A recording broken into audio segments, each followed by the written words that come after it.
तत्व इसलिए है कि वह प्रकृति से बना हुआ है। प्रकृति में कोई चेतना नहीं होती है। जो आपके शरीर में जो ये पंच महाभूत हैं वो जड़ हैं, वो चेतन नहीं है। उनको चलाने वाली आत्मा है। ठीक है, आत्मा निकल जाए तो ये काम नहीं करते हैं, इसलिए इनको जड़ कहते हैं। इनकी खुद की आत्मा के साथ भी यह जड़ ही माने जाते हैं, चेतन नहीं है। इनकी खुद की, जिसके अंदर खुद की चेतनता होती है उसको केवल चेतन, आत्मा बस चेतन है। आत्मा इनको चलाती है, इनके अंदर खुद का पावर नहीं है। अगर आपके अंदर आत्मा है, आत्मा यहाँ से कंट्रोल ना करे तो हाथ को घुमा नहीं पाओगे। एक पैरालाइज व्यक्ति को देखिएगा, ठीक है, एक पैरालाइज व्यक्ति को देखिएगा, अगर आधा अंग उसका पैरालाइज हो गया है तो वो चाह करके भी नहीं चला पाता है।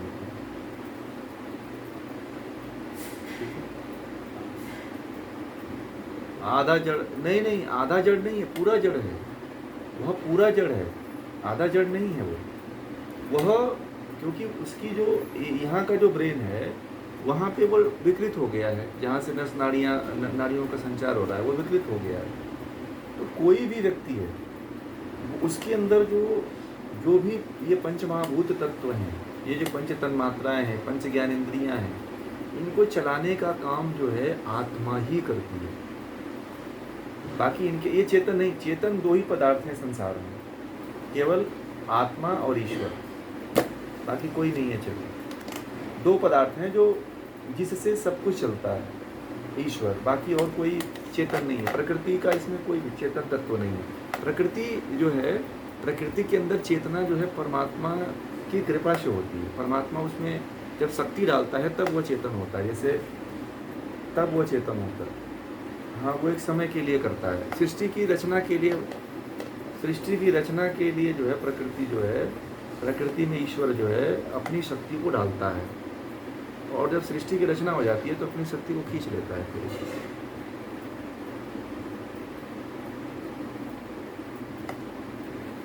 नहीं, अच्छा किया आपने, नहीं ठीक है, बहुत अच्छा आपने संदेह। हाँ, वो भी एक जड़ ही है, उसको चलाने वाला आत्मा। इसीलिए तो व्यक्ति अहंकार में और व्यक्ति अज्ञानता में जीने लगता है कि मैं शरीर हूँ, अपने आप को यही मान ले। हाँ, वो अज्ञान में जी रहा है, वो इसीलिए बस यही चाहता है कि मैं तो बहुत ज्ञानी हूँ। जब तक आप, ये भी एक ज्ञान है, ज्ञानी। अब जितना उसको ज्ञान है वो देखिए वो क्या है, वो पद के ऊपर ज्ञान, घमंड, अहंकार करता है, अपने रिश्तों के प्रति अहंकार करता है। मतलब वो उसके पूरे जीवन में यही चलता है कि मैं तो सबसे परिवार में बड़ा हूँ, मैं तो उम्र में सबसे बड़ा हूँ, मैं तो। परंतु बड़ा किसको माना जाता है? शास्त्रों में बड़ा जो ज्ञान से होता है वो शास्त्र में सबसे बड़ा माना जाता है, शास्त्रों में। और परिवार में जो उम्र में बड़ा होता है उसको सबसे बड़ा माना जाता है। ठीक, तो कोई भी व्यक्ति है यदि ज्ञान में वह बड़ा है तो वह चाहे किसी भी उम्र का हो वो बड़ा ही होता है, क्योंकि जो उसका IQ लेवल होता है, जो उसका ज्ञान होता है, वह शरीर से तो आपको नया दिखेगा, परंतु उसके जन्मों का जो संस्कार होता है वो हजारों जन्मों का संस्कार होता है, जो ज्ञान के रूप में आपको दिखता है। इसीलिए हमारे देश में साधु संत सन्यासियों का बड़ा इज्जत होता है, बड़े ही श्रद्धा के साथ लोग देखते हैं। जो विद्वान लोग हैं, जो ज्ञानी पुरुष हैं, उनको हमारे देश में बड़ा सम्मान दिया जाता है। इसलिए दिया जाता है कि उनके हजारों जन्मों का संस्कार उनके साथ आता है। ठीक है ना? जो आपको अभी उतना ज्ञान आपको पता ही नहीं है ना? तो इसका मतलब कि अभी आपकी आत्मा के अंदर अभी ज्ञान का बीज पड़ा ही नहीं है, बोया ही नहीं गया, डाला ही नहीं गया। तो यही होता है। आप अपने आप को पहचान सकते हो कि आप कितना ज्ञान आपके पास है, कितने पानी में हो, अब ज्ञान से पता लगा सकते हो कि आप कितने स्तर पे हैं, किस मतलब लेवल पे हमारा जीवन चल रहा है। अभी पूरा जीवन अज्ञानता में चल रहा है। आप सोचते हो कि हमने यहाँ पे शादी कर लिया, विवाह कर लिया, बच्चों को पढ़ा दिया, लिखा दिया, अपना पूरा कर्तव्य यही मानते हो, और यही काम जो है पशु भी करते हैं। आपने पशुओं के बराबर ही काम किया है, ठीक है, पशुओं के बराबर ही काम किया है आपने, परंतु आप अपने आप को गौरवान्वित महसूस करते हो और कहते हो ना कि अब तो मैं शादी विवाह कर लिया, मर जाऊंगा, मेरे बच्चों की शादी विवाह हो गई, अब मर जाऊंगा तो कोई मुझे फिक्र नहीं है। आप अपनी फिक्र छोड़ देते हो, दूसरे की फिक्र में मर जाते हो, परंतु अपने लिए आपने कोई काम नहीं किया। ठीक है, जहाँ से आए थे फिर वहीं पे चले जाओगे आप। ये सबसे बड़ी अज्ञानता है।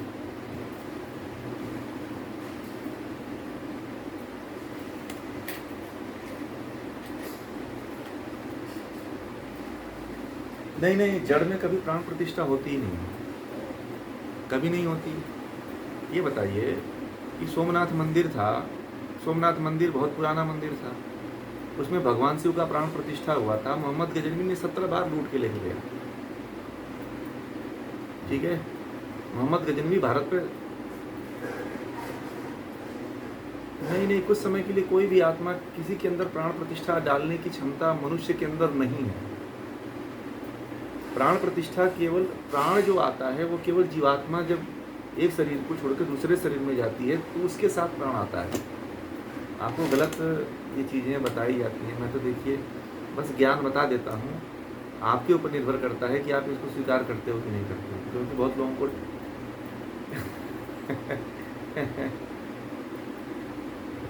प्रभाव। मैं आपको बता दूं कि हमारे देश का बुद्धिजीवी जो वर्ग है, अज्ञानता के कारण, इस भ्रम के कारण जो है अपने धर्म को छोड़ दिया। समझ रहे हैं?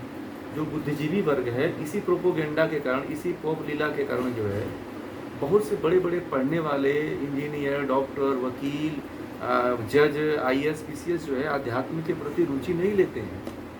क्यों? क्योंकि उनको पूरा का पूरा गलत चीज़ बताया गया है, ज्ञान गलत दिखाया गया है। आपका बच्चा, आप मंदिर जाते हो, आप बच्चे को कहते हो कि चलो मंदिर, बोलता क्या जाए मंदिर? क्यों? क्योंकि वो उसके पास तर्क है कि कुछ है ही नहीं है उसमें। टूट मोड़ का मम्मी पापा जाते हैं, पैर छू के आते हैं, उसमें मस्तक टेक के आते हैं, उसको पता है वास्तविकता। परंतु जाना चाहिए मंदिर। मैं तो कहता हूँ जाओ, डेली जाओ बच्चों को लेकर के, उनके अंदर का एक चक्षु खुलेगा। अब वो ये ज्ञान आपको जड़ता का बाद में पता चलेगा, अभी नहीं। अभी तो आपको बस ये कह दिया कि प्राण प्रतिष्ठा अगर होता तो मैंने कहा कि सोमनाथ मंदिर में भगवान शिव को प्रकट हो जाना चाहिए था। वहाँ के जितने पुजारी थे यही आस लगाए बैठे थे कि भगवान शिव आएंगे और प्रकट होकर के मोहम्मद गजनवी को मार देंगे। अगर सारे पुजारी वहाँ पे त्रिशूल उठा लिए थे, तलवार उठा लिए होते, डमरू उठा लिए होते तो मोहम्मद गजनवी भाग जाता और बाहर, और सोमनाथ मंदिर 17 बार नहीं लूटा जाता। बात समझ? वो प्राण प्रतिष्ठा के कारण कि इसमें भगवान बैठे हुए हैं।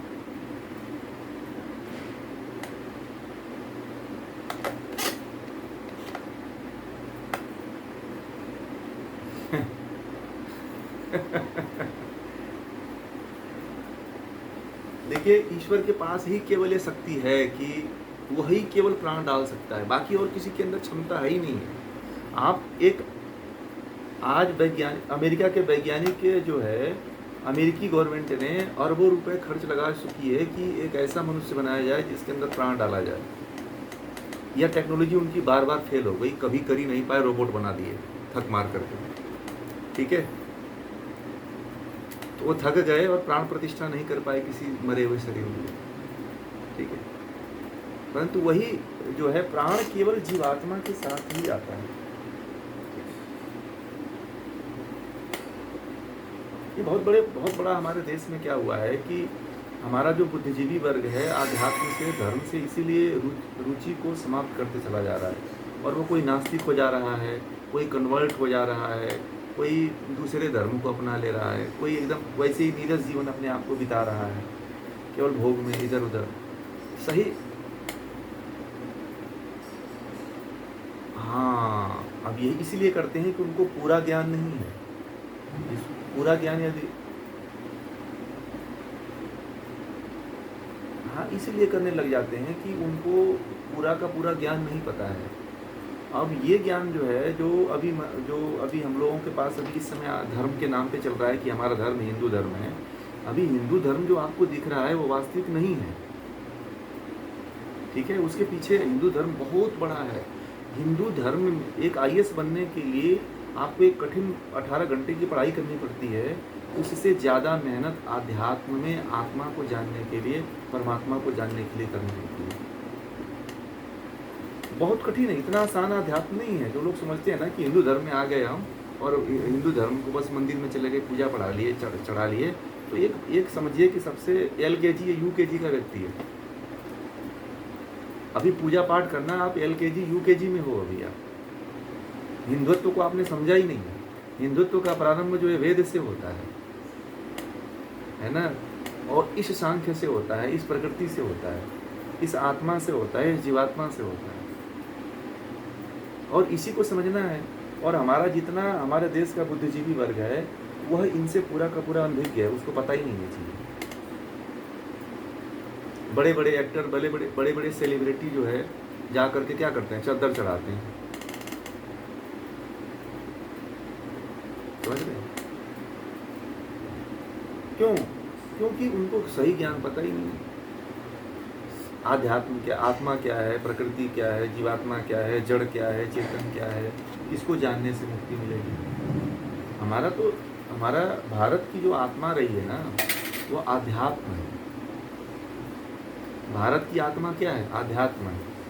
मैंने एक दिन शायद बताया था आप लोगों को कि जब जो है वो यवन भारत पे जब आक्रमण किए थे चाणक्य के समय में, चंद्रगुप्त के समय में, तो यवन जब आए थे तो भारत में जब हर राज्य पे आक्रमण करते थे तो वो देख करके उस समय चाणक्य का एक शिष्य था जो यवनों की टोली में शामिल हो गया था। तो यवन उससे पूछते थे कि ये भारत के लोग जो है एक कटी वस्त्र पहन करके और एक धोती ओढ़ करके ये पहाड़ों में, जंगलों में क्या करते, बैठ के क्या करते हैं?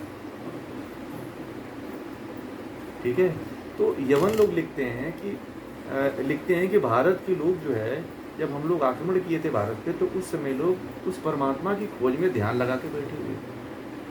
और यवन ऐसा लिखते हैं कि भारत के किसी भी नदी के पास चले जाओ, पहाड़ में चले जाओ, जंगल में चले जाओ, आपको योगी बैठे हुए मिलते थे, उस खोज में, उस परमात्मा की खोज में मिलते थे। ये चंद्रगुप्त के समय की बात है। उस समय जो है भारत बड़ा उन्नत था, आध्यात्म के प्रति बड़ा उच्च स्तर पर था। आज भी है, आप हिमालय में चले जाओ और भी जो चित्रकूट आदि तीर्थ स्थल हैं, साउथ में चले जाओ, जहाँ पे आज भी ऋषि मुनि जो है तप करते हैं।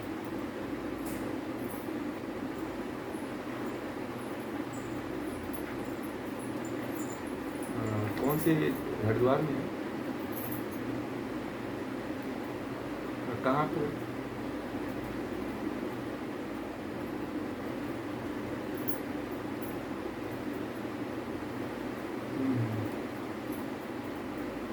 देखिए, मैं बताऊँ आपको, आप लोग एक इस चीज़ को नोट कर लीजिए कि कोई 6 महीने से खाना नहीं खाया है, कोई केवल पानी पे रह रहा है, कोई जो है एक टांग पे खड़ा रह रहा है, कोई जो है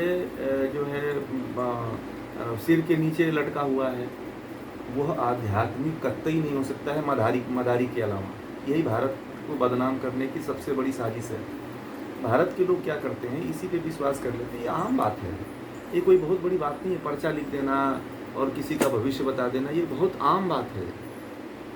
कोई एक टांग पे खड़े हो जाना, कोई जो है एक साल जो है बिना पानी के, मैं तो 1 महीने रह जाता हूँ बिना खाने खाए हुए, तो क्या इसमें क्या चमत्कार है? मैं लगातार रह जाता हूँ बिना खाए हुए, केवल पानी पी के रह जाता हूँ। अब मैं चाहूँ तो और भी दिन रह सकता हूँ, परंतु नहीं रहता हूँ। तो इसमें कौन सा चमत्कार है भाई? हमारे लिए तो कोई चमत्कार ही नहीं है। और लोग इसको, इन सब चीज़ों को मान लेते हैं कि हमारे, इस चीज़ को ये मान लेते हैं कि बहुत बड़े कोई बाबा हैं। अरे भारत में ये बहुत आम बात है भाई। भारत के जो ऋषि मुनि हैं, इसको कोई वैल्यू देते ही नहीं थे। वो कहते थे कि ये सब कोई बहुत बड़ी बात नहीं है। अब भारत के लोग क्या करते हैं, इन्हीं लोगों को बहुत ऊंचे बढ़ा देते हैं कि खाना नहीं खा रहे हैं 1 साल से, ये तो बड़ा तपस्वी है। आप प्रैक्टिस करो ना, 6 महीना प्रैक्टिस करो, आप 6 महीने नहीं खाओ, कब जी लोगे आप भी? ये तकनीक है बस, इसमें कोई बहुत बड़ी,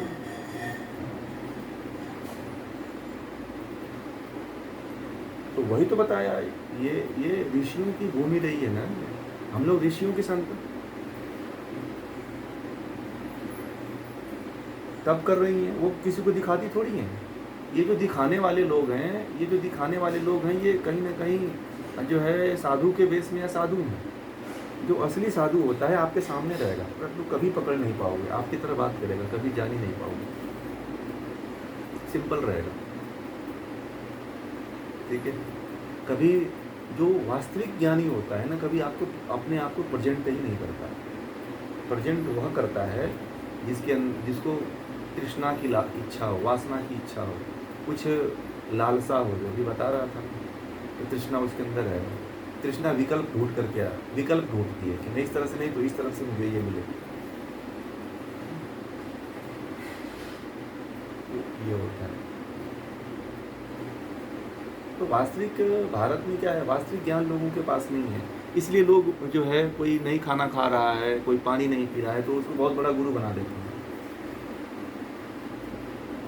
कोई गुरु मान लेता है, कोई लेटर लिख के दे दिया कि आपका ये होने वाला, ये कोई बहुत बड़ी आम बात है, दुनिया का महान व्यक्ति है, कोई आपको पर्चा लिख के दे दिया तो उसको भी आप एकदम हाई गुरु बना देते हो, ठीक है। तो ये कोई बहुत बड़ी आध्यात्मिक जो ज्ञानी व्यक्ति है ना, भारत के जो शास्त्रों को जानता है, जो शास्त्रों को पढ़ता है, उसके लिए बहुत ये छोटी घटना है, छोटी चीज़ है, निम्न स्तर की बात है, वो उसके लिए कोई बहुत बड़ी बात नहीं है, ठीक है। ये दूसरे के लिए बहुत बड़ी बात बन जाती है।